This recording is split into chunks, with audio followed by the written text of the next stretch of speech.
This morning began with a 5:30 alarm for a 6 a.m. departure to the airport. This time is the time after the truck hours and before the traffic proper ramps up for the day. The wee small hours of the morning are known as the truck hours. This is when large trucks carrying deliveries or construction materials take over the roads while there are less tuk-tuks and rickshaws to run over. Today we flew to Ashore, a 50-minute flight. On our arrival at the airport, we were directed to put our bags through the X-ray and then proceed through the metal detectors. The women were ushered to a curtained area to be swept with a security wand. One of our party with short hair and wearing a collared dress seemed to cause the locals some confusion as they waved her away, saying this was only for women. You can imagine the friendly teasing she received. However, everything was put right on our return flight when she was indeed searched as a woman. One phenomenon we have observed is men with beards dyed red. Turns out this is not a tribute to a famous pirate, but mainly a fashion statement, predominantly amongst Muslim men. Our plan today was to visit projects in Satkhira in southern Bangladesh, only a 35-minute drive from the border with India. It was quite a mission to get there. Apart from the flight, the van drive to the project base was about 2 hours. The drive was a great opportunity to observe this world as we drove by, through towns and rural areas still struggling with the water from the recent floods that are still to drain away. Farmers have lost whole crops, people lost homes, and the fish farms too were destroyed as water levels were overwhelmed and fish stock literally swam away. It is not uncommon for people to have ponds or even small man-made lakes stocked with fish. The fish are fed and then, when big enough, caught to be sold. At our accommodation in Ashore, the lake alongside the house has fish that are fed daily. The ponds are also used for swimming, bathing and washing laundry. Often the ponds are covered with nets to protect the fish from herons, kingfishers and fish eagles. The other morning I was able to watch a fish eagle high in a tree eating a fish for breakfast while I enjoyed my morning coffee.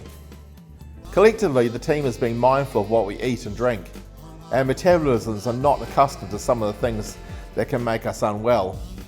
In particular, avoiding tummy problems is a high priority. The first member of our group fell today to the dreaded D's and V's. And to make matters worse, it was on the 2-hour drive to Satkhira. This is where members of the medical profession come to the fore as team members. Their knowledge and on-board pharmacy invaluable. A rest and drugs saw our colleague return to 80%.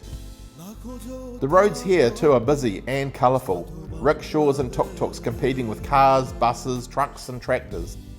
People, produce and supplies being moved around, including cows blindfolded so they'll not be spooked by the traffic on the back of modified tuk-tuks. A 45-minute commute followed an introduction to the community project. Our welcome by the village will remain with us forever. We were almost brought to tears by the locals who lined the street with flowers for us, each wearing their very best clothes. A band was playing very enthusiastically. We felt very welcomed and the joy of the locals to see us was obvious.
Life is hard for the rural poor.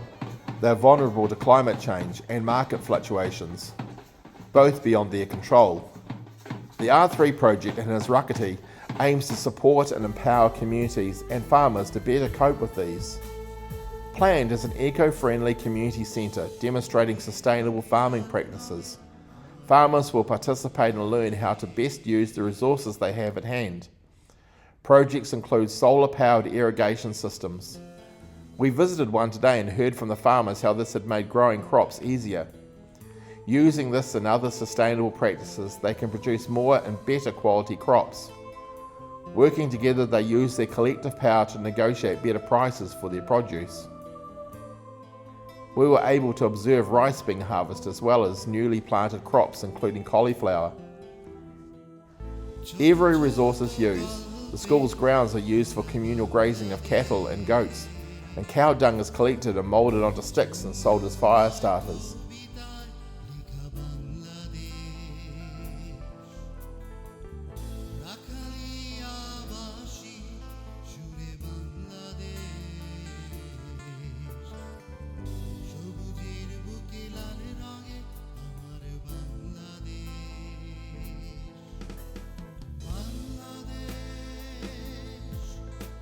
Another project we visited was vermin composting, or worm farms.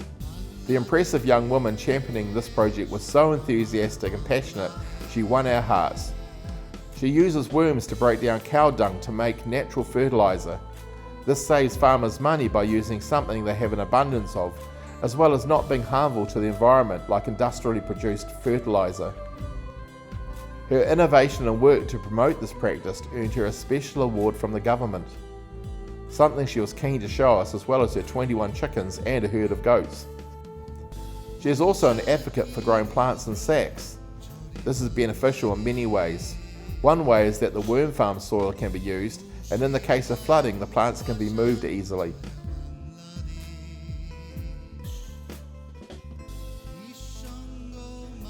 Each of these projects and the many more in this place are community-led.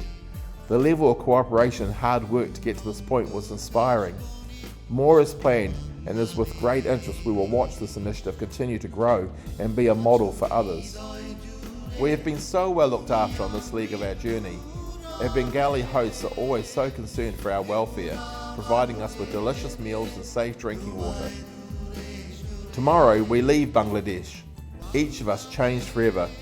We have received so much through the generosity and friendship of those who hosted us, the honesty and the inspiration of those we met, and the colour and the vibrancy of a country that has won our hearts.